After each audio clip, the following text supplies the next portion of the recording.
Bismillahirrahmanirrahim. Assalamualaikum warahmatullahi wabarakatuh.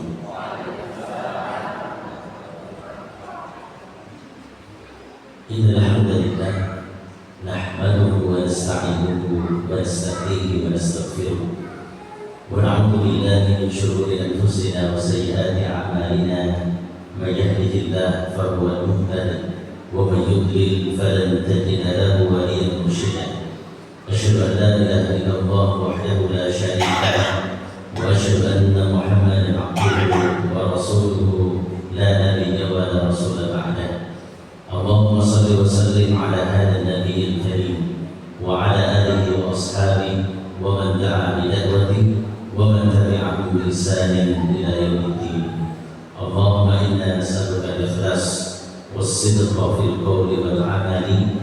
Bismillahi tawakkaltu 'ala Allahi la haula wa la quwwata illa billah.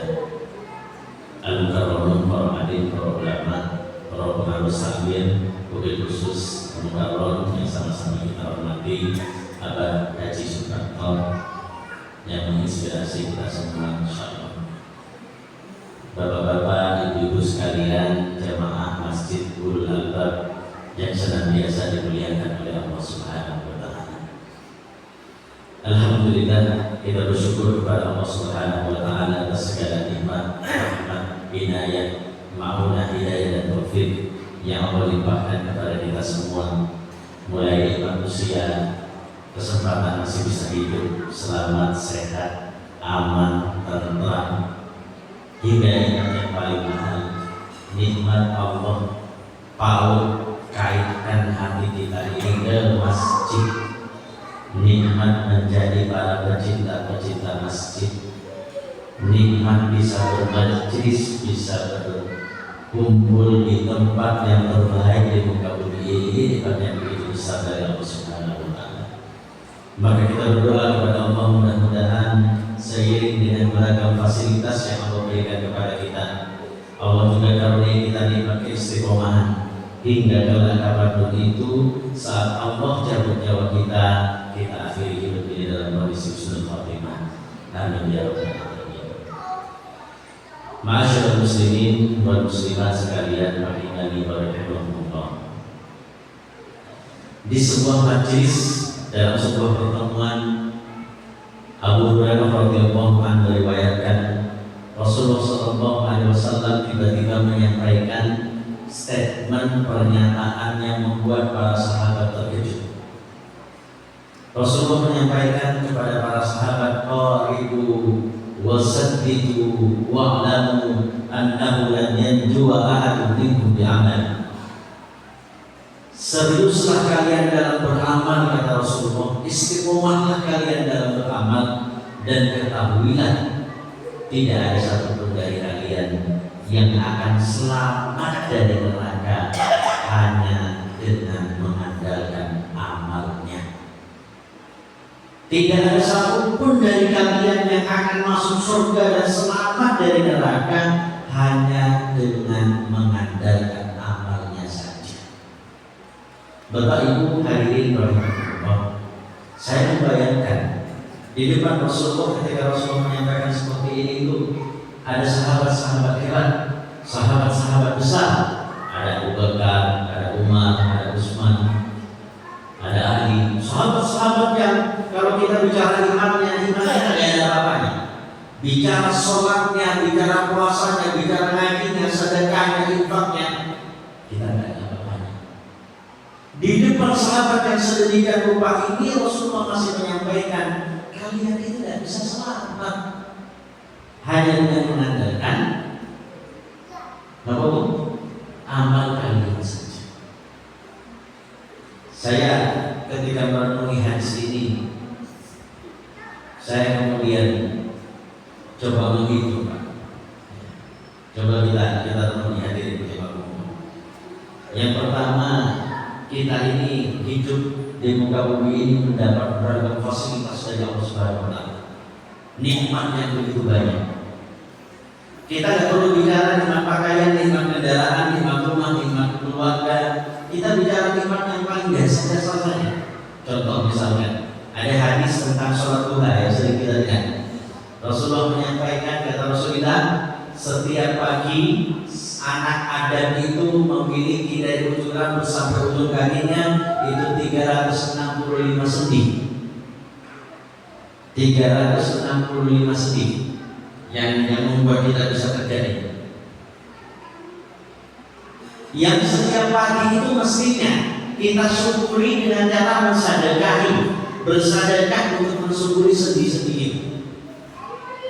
Nyambung Bapak Ibu sekalian, kita belum bicara nikmat beragam, nikmat mobil, nikmat kendaraan, nikmat tabungan, nikmat pekerjaan. Ini baru sendi saja kita bisa bekerja seperti itu.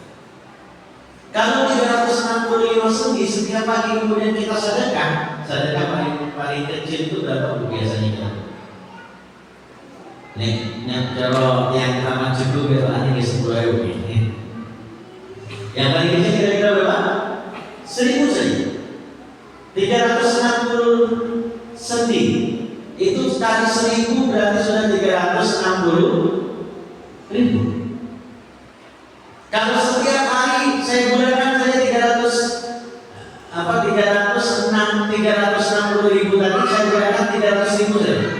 Setiap hari berarti kita untuk bersyukur sendi saja. Katakan kita harus infak 300.000. Berarti kalau 1 bulan 300.000 kali 30 itu infaknya saja berapa? Sedekahnya berapa? 300.000 kali 30 9 juta. Hanya untuk mensyukuri kita sendiri. Belum yang lain. Belum nikmat nafas yang tidak ada putus-putusnya, belum nikmat keluarga, belum nikmat pekerjaan. Begitu banyak nikmat yang Allah berikan kepada kita, dilengkapi lagi dengan nikmat menjaga Allah yang luar biasa. Allah berfirman di surah Ar-Rahman, "Lahu mu'aqibat min bayni yadayhi wa min khalfihi yahfazunahu min amrillah." Kata Allah Subhanahu wa taala, manusia itu setiap harinya ditemani oleh malaikat mu'aqibat. Imam Ibnu Katsir menafsirkan ayat ini, kata Imam Ibnu Katsir, masing-masing dari kita itu setiap hari ditemani oleh minimal 4 malaikat. 2 malaikat mencatat amal, sebelah kanan mencatat amal baik, sebelah kiri mencatat amal buruk, dan 2 malaikat menjaga di depan dan di belakang. Yang fa'ulahu min amrillah. Malaikat ini diutus oleh Allah untuk menjaga kita. Kalau belum ada takdir maut, panjenengan mau kecelakaan ditabrak motor, mobil, bahkan kereta sekalipun, dia akan mati. Pernah mendapatkan kasus-kasusnya? Ada mobil gitu ya, ketabrak kereta, satu keluarga meninggal, ada anak yang gak masuk akal, ada anak ternyata luar biasa hidup sehat. Itu malaikat hafadzah namanya, malaikat mu'aqibat tadi. Dan malaikat-malaikat ini, kata Imam Ibnu Katsir, mereka kemudian shift-shiftan, ada shift pagi, ada shift sore. Shift pagi bertugas dari subuh sampai asar, shift sore bertugas dari asar sampai subuh. Pergantian shiftnya subuh dan asar. Nah, ketika mereka di hadis yang lain dikatakan ketika mereka subuh, itu kemudian shift malaikat yang bertugas pagi turun, malaikat yang bertugas sore itu belum kembali, mereka sholat subuh bersama kita. Kemudian setelah itu malaikat yang sedang bertugas mereka akan naik ke arsy. Mereka ditanya oleh Allah, sedang dalam kondisi apa hambaku engkau tinggalkan? Mereka akan menjawab, ya Allah, hamba-hambamu aku tinggalkan tadi sedang dalam kondisi sholat berjamaah di Masjidil Aqsa. Jadi hadirin rahimakumullah, asar dan subuh ini, nasihat bagi yang menyampaikan Bapak Ibu sekalian, asar dan subuh ini adalah waktu-waktu yang paling banyak yang malaikat bersama kita. Mohon bapak-bapak terutama subuhnya jangan sampai ketinggalan di masjid. Kembali ke yang tadi, nikmat ujung rambut sampai ujung kaki, nikmat fasilitas beragam, ada penjagaan yang Allah berikan kepada kita, macam-macam nikmat Allah luar biasa. Sekarang pertanyaannya kemudian, nikmat-nikmat itu sudah kita syukuri dalam bentuk penghambaan kepada Allah dalam bentuk apa saja? Sholat kita berapa rakaat sih Pak sehari Pak? Kalau di total berapa menit sih? Sedekah kita sehari berapa banyak sih? Baca Quran kita sehari berapa banyak sih? Nikmatnya banyak, amal kita minimalis, ditambah lagi dari pagi sampai malam dosa kita senantiasa bertambah. Maka rasanya ini kalau dibandingkan antara nikmat yang begitu besar dari Allah dibandingkan dengan modal amal kita, kira-kira ini surplus atau minus, Pak? Kalau saat dia sering menyampaikan terus itu kita berharap surga begitu.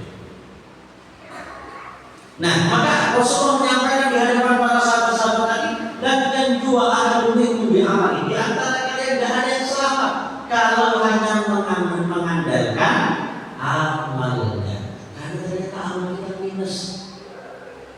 Tapi ada lanjutannya hadirin rahimakumullah. Rasulullah mengatakan sebelum itu ada sahabat Pak, dari saking terkejutnya Pak, dari saking terkejutnya mereka mendengar pernyataan Rasulullah ini, ada salah satu sahabat di hadis ini sampai nyeletuk.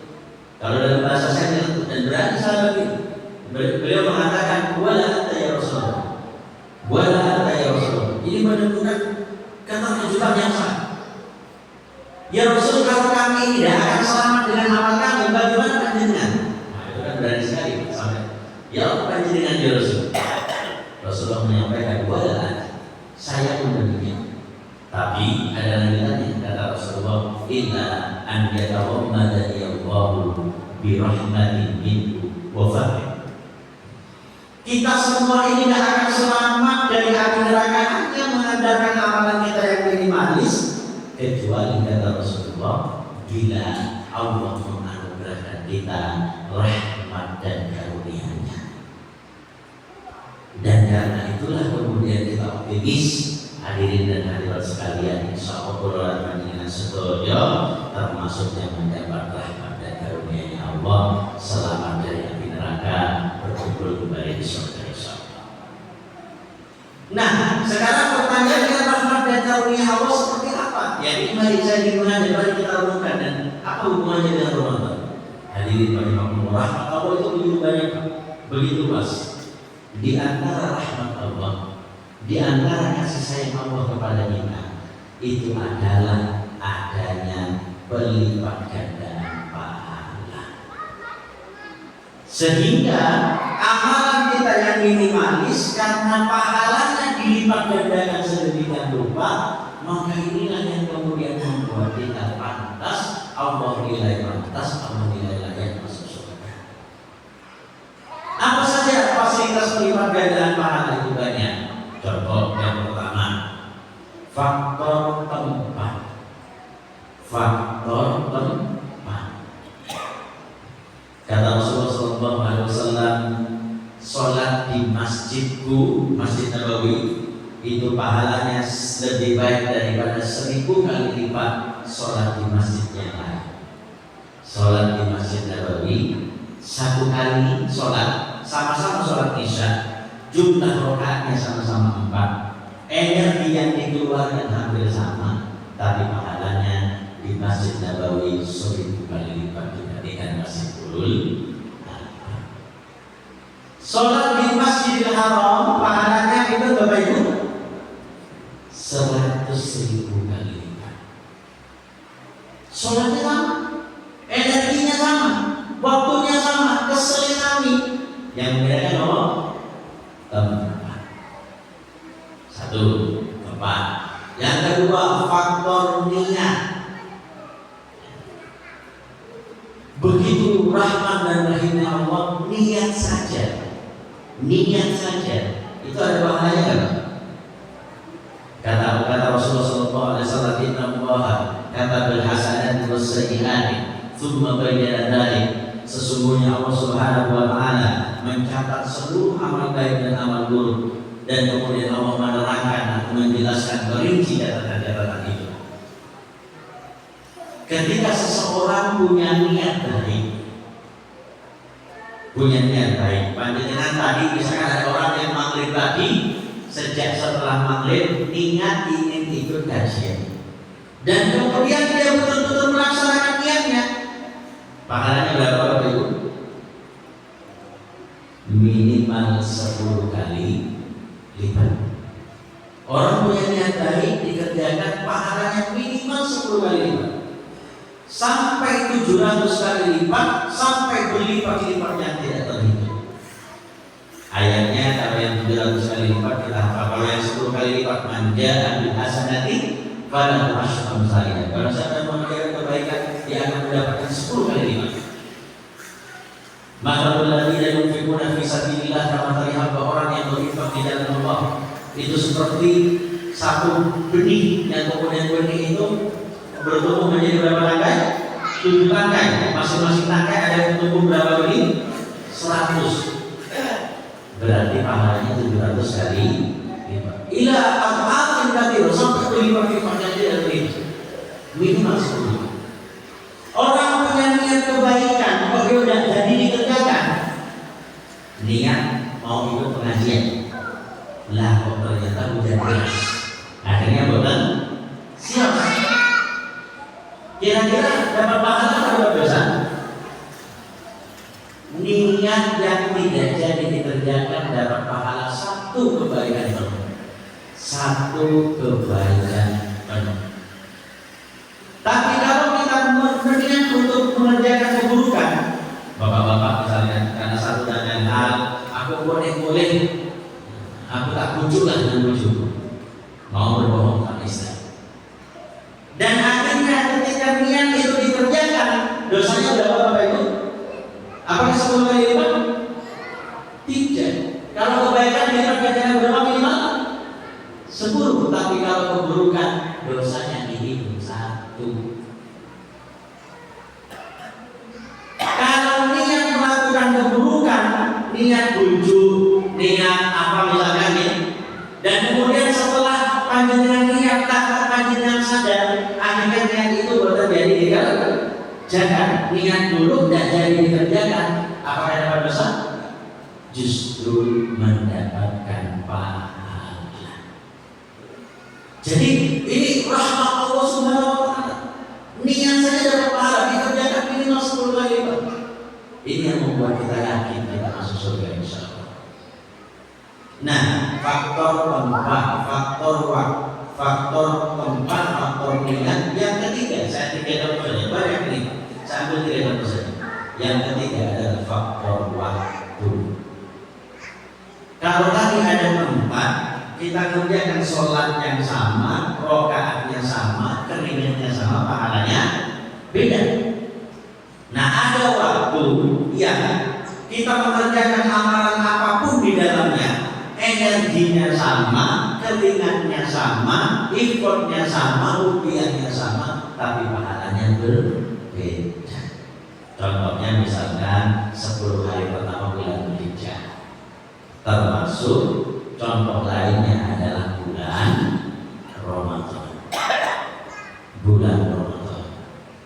Jadi Ramadan itu hadirin rahimakumullah, Ramadan itu mulia karena puasanya sendiri, amalannya mulia. Quran turun di bulan Ramadan, tapi tidak hanya itu. Ramadan juga mulia karena waktunya sendiri, menitnya, detiknya itu berbeda dengan bulannya. Misalkan kita insya Allah masuk bulan Ramadan malam berapa? Kemungkinan besar malam Sabtu, kita sih malam Sabtu. Misalkan kita masuk Ramadan malam Sabtu, ibu baca Al-Quran 1 juz sebelum maghrib, hari Jumat sebelum maghrib, ibu baca Quran 1 juz. Setelah maghrib, ibu baca Quran lagi 1 juz, sama-sama 1 juz. Waktunya sama, energinya sama, keringatnya sama. Tapi yang setelah maghrib ketika sudah masuk Ramadan, pahalanya jauh lebih besar. Sehingga orang hidup di bulan Ramadan, sehari saja kita hidup di bulan Ramadan, dan itu kita optimalkan dengan amalan terbaik kita, itu barangkali bisa mengalahkan sekian puluh bulan atau sekian tahun barangkali amalan dalam hidup itu. Itu kenapa para ulama salaf hadirin berlimpah rahimahullah, itu minta bertemu Ramadan. Allahumma balighna Ramadan, pertemukan kami dengan bulan Ramadan. Itu tidak di bulan Sya'ban seperti ini, Pak. Tidak di bulan Rajab, tapi 6 bulan sebelum Ramadan mereka sudah berdoa, meminta, bermunajat, nangis, minta ketemu Ramadan. Karena bisa hidup saja di bulan Ramadan, itu kenikmatan yang luar biasa. Apalagi 10 hari terakhir di bulan Ramadan. Nah, maka hadirin jamaah sekalian rahimakumullah, Ramadan ini kesempatan luar biasa untuk menjadikan amalan kita yang minimalis itu pahalanya bisa meningkat, bisa surplus, sehingga dengan begitu insya Allah kita layak masuk surga Allah Subhanahu wa Ta'ala. Pertanyaannya sekarang bagaimana caranya? Tadi Abang menyampaikan kepada kita semua, saya melanjutkan apa yang nasihat mobil Abang. Bagaimana caranya kita bisa betul-betul totalitas, betul-betul serius, sehingga Ramadan ini itu betul-betul menjadi Ramadan yang lebih baik daripada Ramadan sebelumnya. Hadirin rahimakumullah, ada setidaknya, nanti saya tergantung waktunya, bisa 2, 3, 4 kalau cukup waktunya, 4 hal yang perlu kita kuatkan dalam diri kita. 4 hal yang perlu kita kuatkan dalam diri kita. Yang pertama, ma'asyiral muslimin sekalian rahimakumullah, yang pertama, mari kita menguatkan greget. Apa Bapak Ibu? Greget.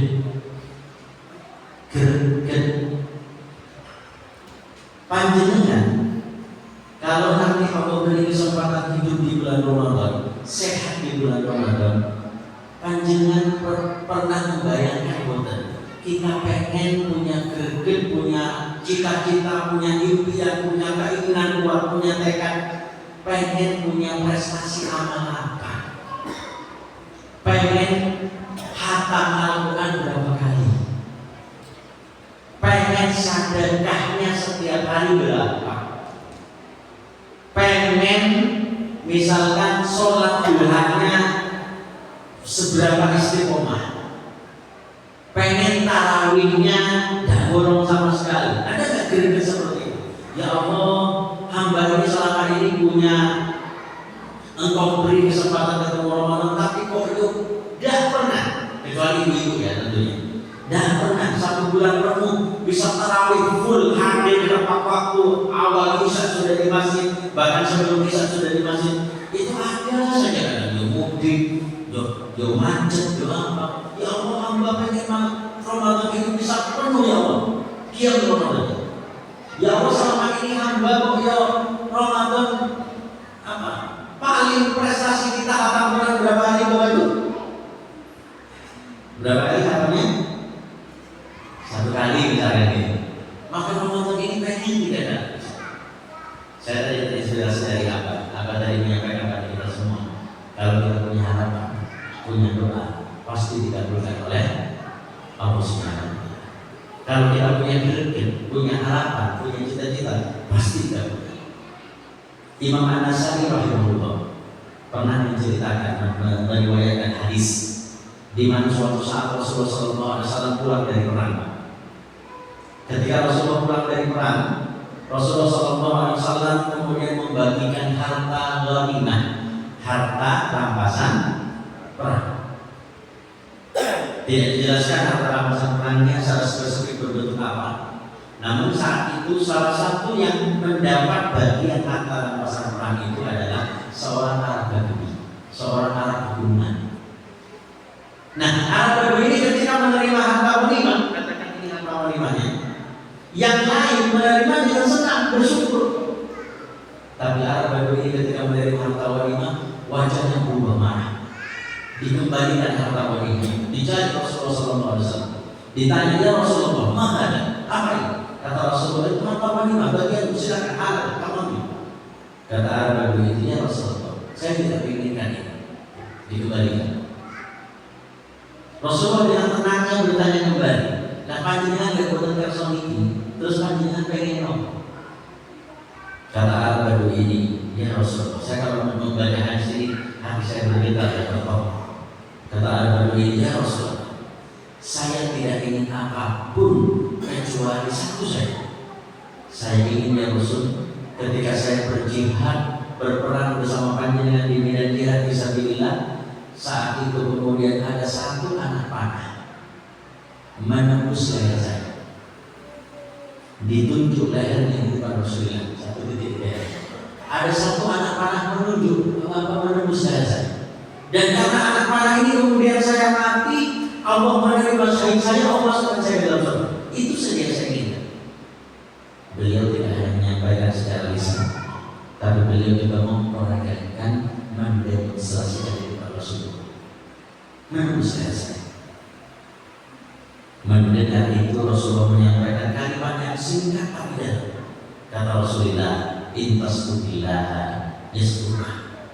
Kalau kamu punya angan-angan, kamu punya harapan, kamu punya cita-cita, kamu punya greget, kamu punya target yang jujur, serius di hadapan Allah, yasturah, Allah pasti kasih target itu, Allah pasti kabulkan. Hadis ini berlanjut. Setelah itu ada perang lagi. Setelah perang selesai, para sahabat melakukan syirik, siapa yang mati, siapa yang terluka. Mereka menemukan salah satu yang syahid di medan perang berikutnya itu ternyata adalah si Arab Badui. Dan yang menarik, Arab Badui ini bukan mati karena jatuh dari kuda, bukan mati karena disayat pedang, bukan mati karena dilempari tombak, tapi beliau betul-betul mati karena apa, Pak?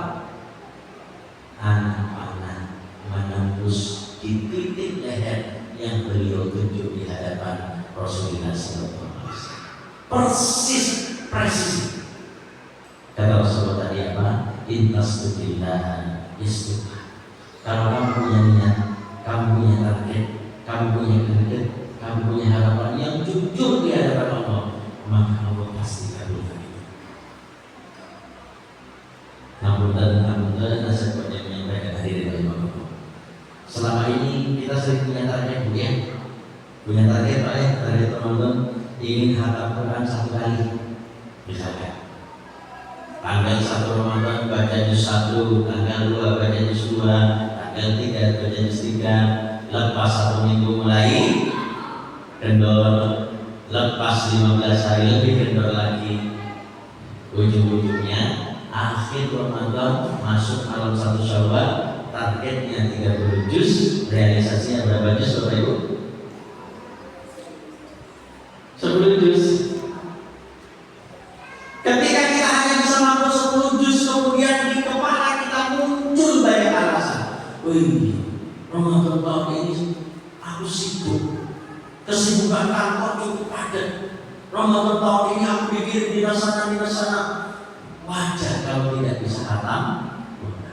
Ramadan tahun ini aku sibuk masak, sibuk catering, sibuk ini. Wajar kalau tidak bisa khatam. Namun ternyata saya boleh menyampaikan hari ini. Kata orang Jawa itu alasnya itu apa? Ombo. Nopo mani? Alasan. Dan itu alasan itu banyak sekali. Tapi pertanyaan paling mendasar kalau kita merujuk pada hadis tadi, jangan-jangan kita punya target hatam 1 kali, kita punya target ini, punya target itu, nggak bisa tercapai.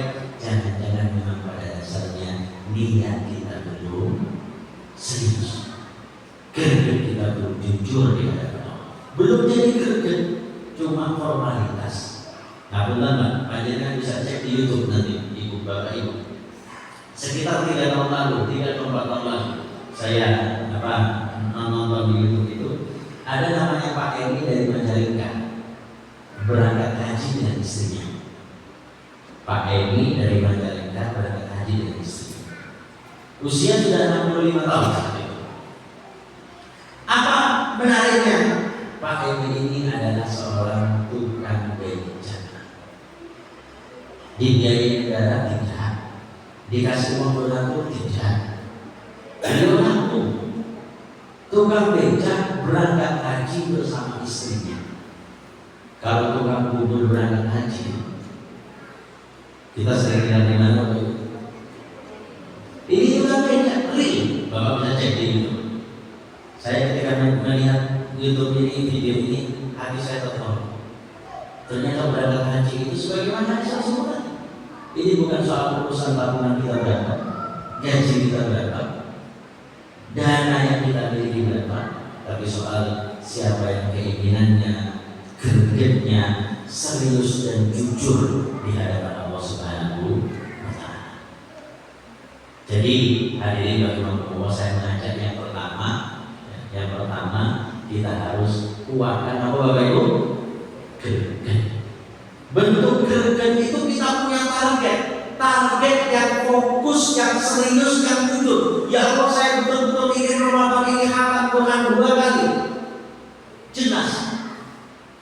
Yang benar Bapak Ibu, saya tanya, siapa di antara Bapak Ibu? Ini Bapak Ibu seharian ini dari pagi tadi, Sabtu pagi sampai sekarang, panjenengan sempat keluar rumah ya, sempat di jalan raya ya. Pertanyaan saya, siapa yang bisa menyebutkan dari pagi sampai malam ini sempat melihat mobil warna hitam itu jumlahnya berapa? Mobil warna hitam. Saya kasih surprise. Loh, ada yang bisa menyebutkan Pak? Apa mau tentang cari video kata saya?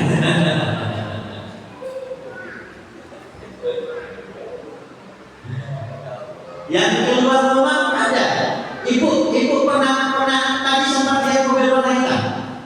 Sempat ya? Bapak sempat lihat mobil warna hitam di jalan raya lewat kita? Sempat. Jumlahnya berapa Pak? Betul itu Ustaz. Tapi kalau pertanyaannya saya balik, sama menit ini panjangan udah beli sampai besok pagi sampai maghrib. Tolong kalau lihat mobil hitam itu. Kemudian besok maghrib itu dilaporkan ke Pak Cucu yang bisa menyebutkan angkanya secara definitif, nanti dapat ribuan dolar misalkan gitu. Kira-kira bisa melaporkan atau bukan? Bisa menyebutkan atau bukan? Bisa? Nah, tidak bisa. Saya tidak menyuruh mobil, tidak menyuruh mobil yang mewah, tapi mobil yang dilihat. Mobil yang dilihat saja, panjangan bukan panjangan lihat. Bisa dihitung? Bisa dilaporkan kira-kira besok? Kenapa kalau sekarang tidak bisa melaporkan? Nah, pertanyaan saya ini persis mirip dengan kita. Misalkan saya tanya ke ibu-ibu atau bapak-bapak, Pak, sekarang ini tanggal 20 berapa ini? 22 Februari. Bapak dari tanggal 1 sampai tanggal 22 Februari baca Quran berapa juz? Ibu baca Quran berapa juz? Berapa ya Ustaz ya? Nah itu Ustaz. Lah, tapi Bapak baca Quran? Iya Ustaz, saya baca Quran. Setiap hari saya baca Quran. Iya, Bapak baca Quran berapa juz? Nah itu Ustaz. Kalau jawabannya seperti ini, biasanya jumlahnya itu banyak atau sedikit? Segala sesuatu yang tidak dijadikan target tidak akan pernah jadi fokus. Kalau sudah tidak jadi fokus dalam hidup ini, pasti banyak terlupakan. Ujung-ujungnya bukan kelakon. Kalaupun kelakon pasti minimalis. Tapi kalau panjenengan sejak awal punya target, punya greget, saya ya Allah tahun ini 2 kali apa? Serius, Allah pasti mudahkan. Dan pasti panjenengan juga setiap hari panjenengan akan mudahkan Allah. Tapi kalau nggak ada target, biasanya akan minimalis. Aku dan saya kalian cukup 2 poin saja. Poin yang pertama tadi punya apa? Poin yang pertama punya apa? Gregetnya berupa target. Ayo buat target Bapak Ibu sekalian. Yang kedua, hadirin rahimakumullah, ini 2G, kalau saya singkat 2G. G yang pertama greget. Yang kedua adalah punya gelo. Apa? Gelo. Gelo iki artine napa? Napa? Nggih, menyesal. Gelo, kalau matur ini gelo, betul ya. Punya rasa gelo, rasa menyesal. Rasa menyesal. Rasulullah SAW menyampaikan man sarrafhu hasanatuhu wa sa'atuhu sayyi'atuhu fahuwal mu'min. Barang siapa yang kebaikannya, amal ibadahnya membuat dia bahagia, keburukannya, kelalaiannya, kealpaannya membuat dia menyesal dan sedih, itu ciri orang yang beriman. Bapak, Ibu, kalau suami, ibu-ibu kalau suami naik jabatan kira-kira senang atau benar? Bapak kalau THR-nya dilipat gandakan 2 kali lipat tiba-tiba senang atau benar? Manusiawi. Nah ujung-ujung sepeda motor dicat senang atau benar? Sedih atau benar? Sedih, manusiawi. Itu manusiawi. Kita senang karena barang hilang, senang karena barang hilang. Senang karena dapat bonus, senang karena dapat THR, sedih ketika barang hilang manusia. Tapi pernahkah kemudian kita merasa gila, merasa menyesal, merasa sedih ketika sholat asarnya terlambat? Pernahkah kita merasa menyesal, merasa sedih, merasa gila ketika satu hari sampai sekarang ini misalkan jam segini kita tengah merenung ternyata sehari tidak baca Quran sama sekali. Ketika hari Sabtu begini kita ingat-ingat dari Senin sampai Sabtu kita hitung-hitung, kita ingat-ingat lagi ternyata kita tidak tahajud sama sekali. Pernahkah kita merasa gila, merasa sedih karena kalau kita punya perasaan gila, perasaan nyesal karena amal, itu kata Rasulullah ciri adanya iman. Hadirin rahimakumullah. Biar kita mudah membayangkan Pak, tahun ke-9 Hijriah, saya ilustrasikan dengan sirah Rasulullah. Tahun ke-9 Hijriah itu ada sebuah perang namanya Perang Tabuk. Perang Tabuk. Perang Tabuk itu kaum muslimin hendak melawan Romawi, walaupun saat itu tidak terjadi kontak fisik secara langsung. Tapi saat itu ini salah satu perang yang terakhir diikuti Rasulullah SAW. Pasukan yang berangkat 30.000 pasukan. Yang menarik dari Tabuk ini, perang ini terjadi di puncak musim panas. Puncak musim panas, panas kan? Sudah puncak musim panas, saat itu kemudian pecekik, ekonomi sulit, jauh lagi. Perjalanan dari Madinah ke Tabuk sekitar 778 km. Kalau kita naik pesawat 700 km itu kira-kira naik tol itu Surabaya ke Jakarta. Naik pesawat belum sempat ketiduran sudah nyampe. Naik kereta walaupun lama tidur nyenyak. Tapi sahabat, sebagian besarnya berjalan, sebagian kecilnya naik onta. Karena kondisi ekonomi sulit, jumlah onta saat itu diriwayatkan itu 1:10. 1:10. Gimana maksudnya? Satu orang naik onta, setelah beberapa kilo naik dia turun, gantian temannya yang naik, yang lainnya terus gantian karena ontanya terbatas. Saat karena kondisi berat, mereka membawa bekal satu rumah, Bu, dimasukkan di sana. Begitu lapar, begitu sudah capek, lapar, lemes, diambil kurma itu disesat, masukin lagi ke sana, capek lagi, disesat, gak dimakan, karena gak ada lagi bekalnya. Hadirin rahimakumullah, perang yang begitu berat ini, ya, kemudian yang berangkat 30.000 orang, tapi ada juga yang berangkat perang. Nah ini yang kemarin kita ambil pelajaran dari sini. Yang gak berangkat perang ini ada 2 golongan.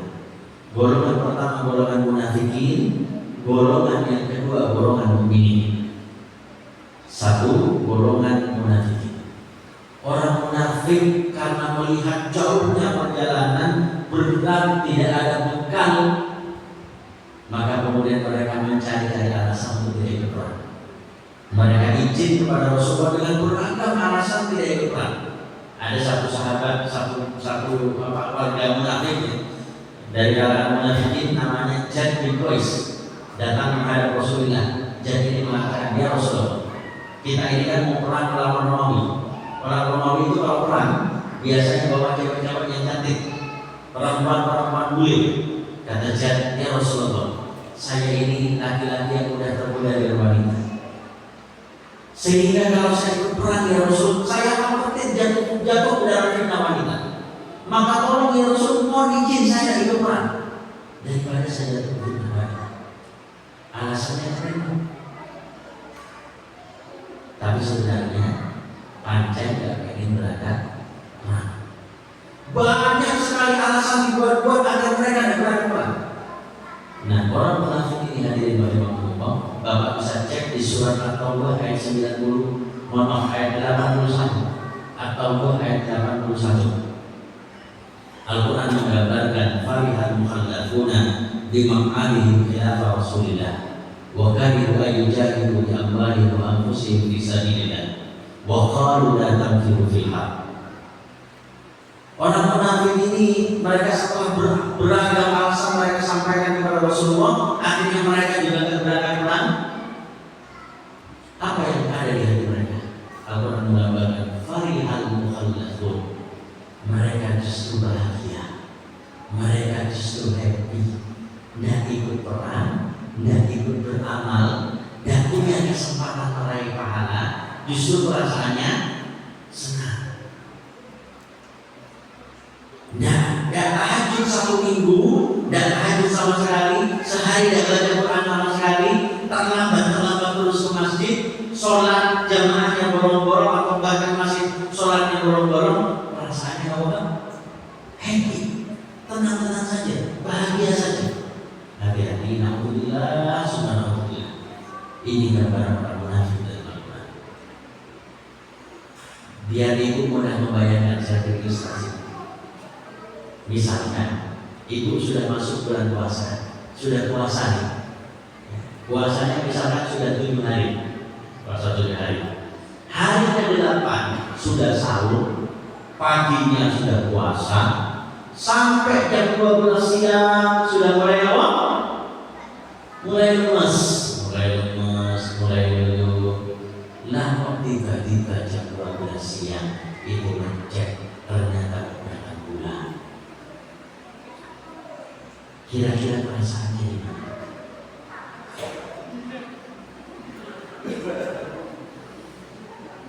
Senang apa sedih? Alhamdulillah bisa minum jus. Ini yang saya maksud, ada perasaan memang tidak boleh puasa, ini memang sudah hukumnya demikian, tapi adakah perasaan ridho dalam hati? Adakah perasaan menyesal dalam hati ketika tidak bisa melakukan kebaikan, ketika tidak bisa beramal, atau malah senang? Jadi yang kelompok pertama orang munafik, yang kelompok kedua orang mukmin. Ada juga Al-Quran menggambarkan di surat At-Taubah ayat 92. Bapak Ibu bisa cek At-Taubah ayat 92. Al-Quran menggambarkan di surat At-Taubah ini ada sekitar 7 orang menghadap Rasulullah SAW.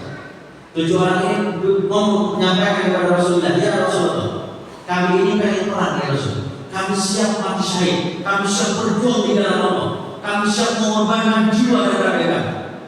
Tapi ya Rasul, kami tidak punya bekal, kami tidak punya unta, kami tidak punya punya, kami tidak punya persenjataan. Tolong bantu kami ya Rasul agar kami bisa berangkat perang. Tapi karena musim berat saat itu pecaklik luar biasa, akhirnya kemudian Rasulullah dengan terpaksa mengatakan, Pak, panjenengan pulang saja. Jangan Pak, panjenengan karena tidak punya apa-apa, panjenengan orang miskin, pulang saja tidak apa-apa, dan bisa ikut perang. Dispensasi. Kalau tadi orang munafik buat beragam alasan dan ikut perang, perasaannya gimana Pak? Bahagia. Tapi orang yang 7 orang ini sudah dapat dispensasi dari ikut perang, mereka pulang itu dalam kondisi kondisi menangis, air matanya bercucuran banjir karena tidak bisa menangkap. Ini orang mukmin. Orang mukmin itu kalau tidak bisa beramal ada rasa sedih, ada rasa pilu, sehingga ngapunten hadirin rahimakumullah. Saya kadang merenung 10 hari terakhir kadang saya merenung. Saya melihat security saya jaga gitu. Saya merenung, ya Allah, kira-kira Pak Satpam itu pengen nggak ya kita seperti ini? Tapi karena tugasnya tidak diserahkan, akhirnya saya merenung. Jangan-jangan security itu pengen sekali punya greget, bisa iktikaf 10 malam terakhir penuh, tapi terhalang karena kewajiban pekerjaannya.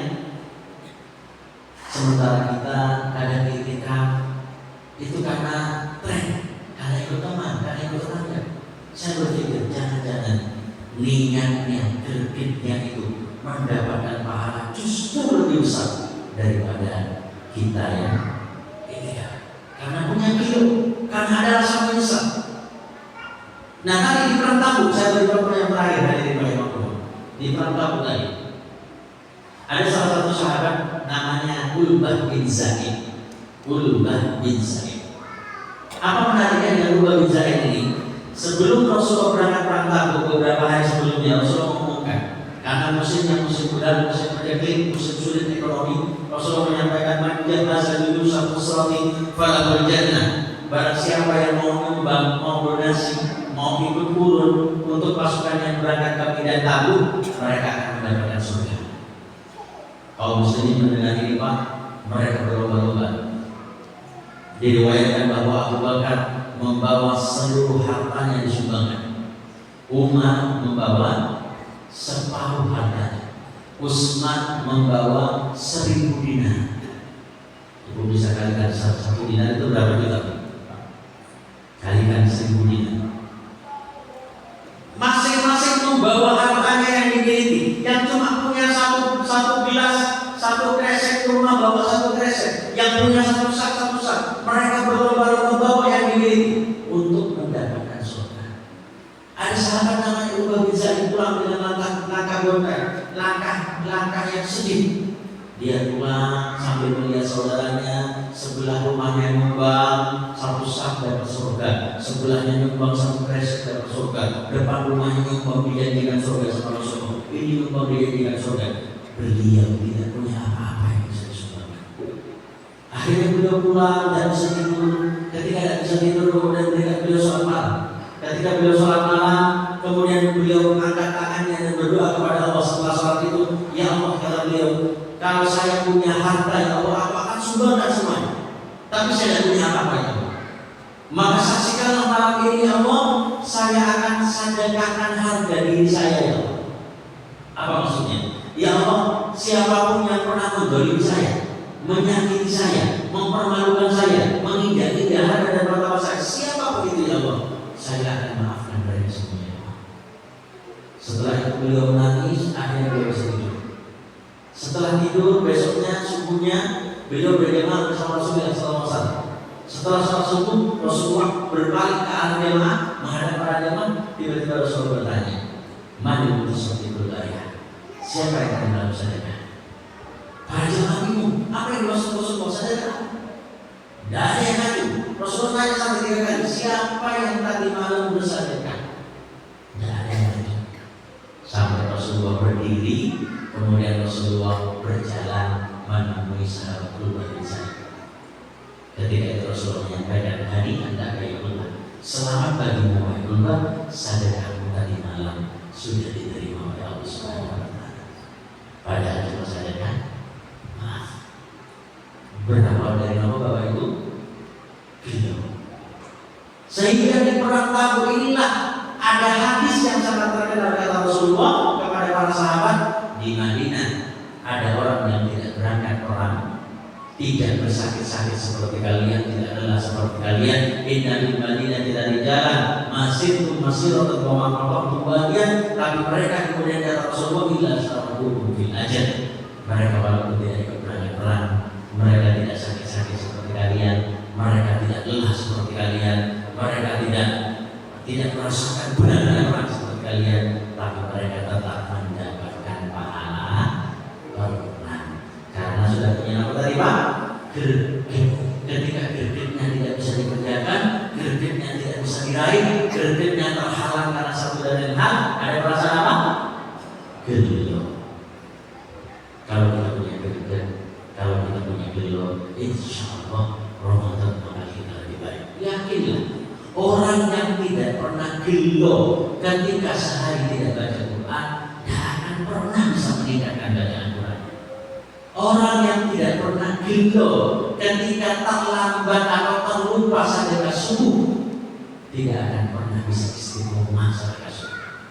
Ketika kita punya perasaan gelo karena amal, insya Allah dorongan, motivasi, semangat untuk meningkatkan amal itu akan selalu meningkatkan kepada kita. Maka saya mengajak lagi sekali lagi, monggo menyambut Ramadan ini, setidaknya kita siapkan dua hal. Ada greget, apa prestasi amal yang ingin Bapak Ibu torehkan, Bapak Ibu punya target amal apa. Yang kedua, munculkan dalam hati ini rasa sedih, rasa gelo ketika kita tidak bisa optimal dalam amal, ketika ada target yang tidak bisa kita raih. Karena dengan itu kemudian kita akan terus menanti untuk meningkatkan amal dari hari-hari Ramadan kita, sehingga mudah-mudahan sekali lagi Ramadan tahun ini menjadi Ramadan istimewa, Ramadan yang terbaik di antara Ramadan kita sebelumnya. Mudah-mudahan Allah Subhanahu wa Ta'ala menurunkan hati kita, Allah Subhanahu wa Ta'ala memberikan hidayah kepada hati kita, sehingga Ramadan ini kita terpacu, kita semangat, tidak hanya sehat tapi juga semangat. Ada beberapa yang mulia ajmain, kita akhiri dengan doa bersama. Al-Fatihah. Bismillahirrahmanirrahim. Alhamdulillahirabbil alamin arrahmanir rahim maliki yaumiddin. Iyyaka na'budu wa iyyaka nasta'in ihdinas siratal mustaqim siratal ladzina an'amta 'alaihim ghairil maghdubi 'alaihim waladdallin. Bismillahirrahmanirrahim. Alhamdulillahirabbil alamin hamdan syakirin hamdan na'imin hamdan yuwafi ni'amahu wa yukafi mazidah. Ya Rabbana lakal hamdu wa lakal syukru kama yanbaghi li jalali wajhikal karim wa 'azimi sultanika la ilaha illa anta subhanaka inna kunna minadh dhalimin. Allahumma la tada' lana fi majlisina hadha dhanban illa ghafartah wa la hamman illa farajtah wa la daynan illa qadaitah wa la maridan illa shafaitah wa la 'aiban illa satartah wa la hajatan min hawaij dunya wal akhirah illa qadaytahu lana fiha salat illa qadaitaha wa yassartaha ya rabbal alamin. Allahumma a'inna ala dzikrika wa syukrika wa husni ibadatik. Allahumma arzuqna husnal khatimah wa na'udzu bika min su'il khatimah. Allahumma barik lana fima baqiya min Sya'ban wa ballighna Ramadan. Allahumma barik lana fima baqiya min Sya'ban wa ballighna Ramadan. Allahumma barik lana fima baqiya min Sya'ban wa ballighna Ramadan. Rabbana atina fid dunya hasanah wa fil akhirati hasanah wa qina adzabannar. Subhana rabbika rabbil izzati amma yasifun wa salamun alal mursalin walhamdulillahi rabbil alamin. Demikian saya mohon maaf segala kesalahan. Ada Allah wa iyyakum ajmain. Assalamualaikum warahmatullahi wabarakatuh.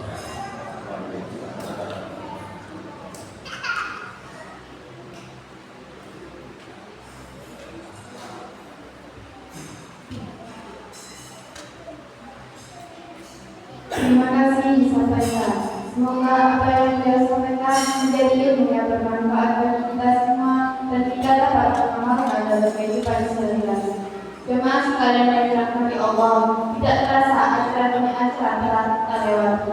Untuk acara terakhir yakni penutup. Marilah kita tutup acara pada malam hari ini dengan bacaan hamdalah dan doa kafarat dengan segala bersama-sama. Alhamdulillah. Subhanakallahumma wa bihamdika asyhadu an la ilaha illa anta astaghfiruka wa atubu ilaik. Saya asal pembawa acara, mohon maaf bila ada salah kata yang kurang berkenan. Saya akhiri. Wassalamualaikum